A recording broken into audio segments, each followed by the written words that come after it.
Thinking about the feeling of fear as he pedaled home along the river path, he remembered that moment of palpable, stomach-sinking terror when the aircraft had streaked above.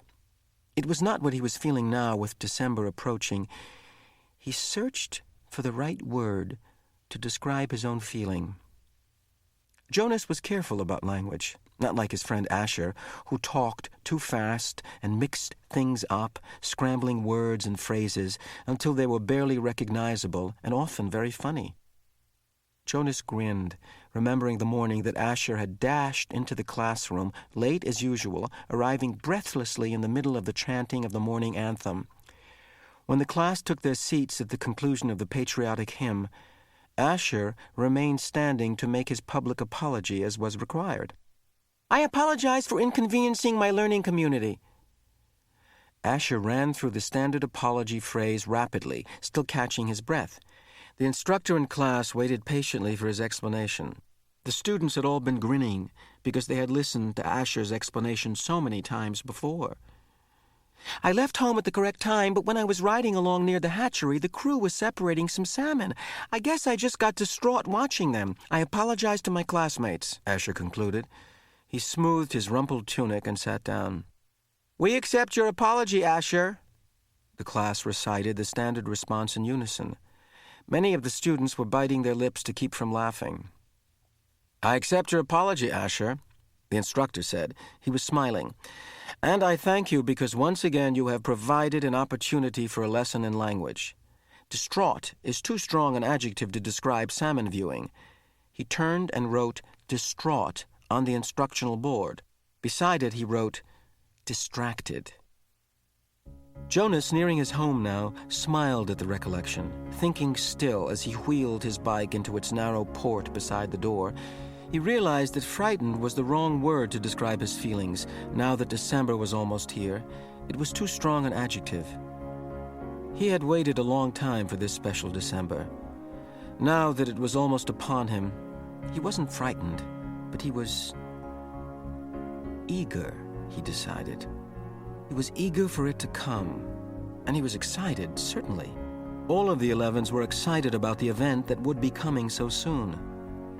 But there was a little shudder of nervousness when he thought about it, about what might happen.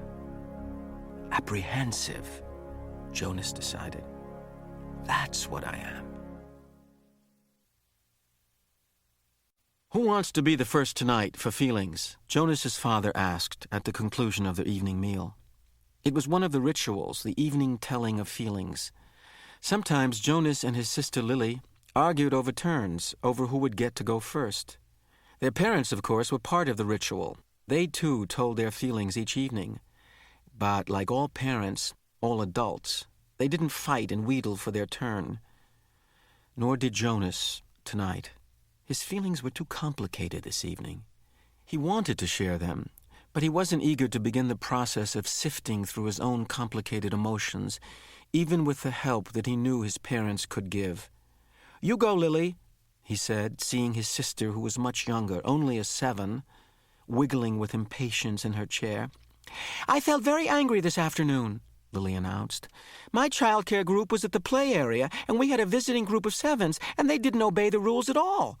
One of them, a male, I don't know his name, kept going right to the front of the line for the slide, even though the rest of us were all waiting. I felt so angry at him. I made my hand into a fist like this." She held up a clenched fist, and the rest of the family smiled at her small, defiant gesture. "Why do you think the visitors didn't obey the rules?" Mother asked. Lily considered and shook her head. "I don't know. They acted like animals," Jonas suggested. He laughed. "That's right," Lily said, laughing too. "Like animals." Neither child knew what that word meant exactly, but it was often used to describe someone uneducated or clumsy, someone who didn't fit in. "Where were the visitors from?" Father asked. Lily frowned, trying to remember. "Our leader told us when he made the welcome speech, but I can't remember. I guess I wasn't paying attention. It was from another community. They had to leave very early, and they had their midday meal on the bus." Mother nodded. "Do you think it's possible that their rules may be different, and so they simply didn't know what your..."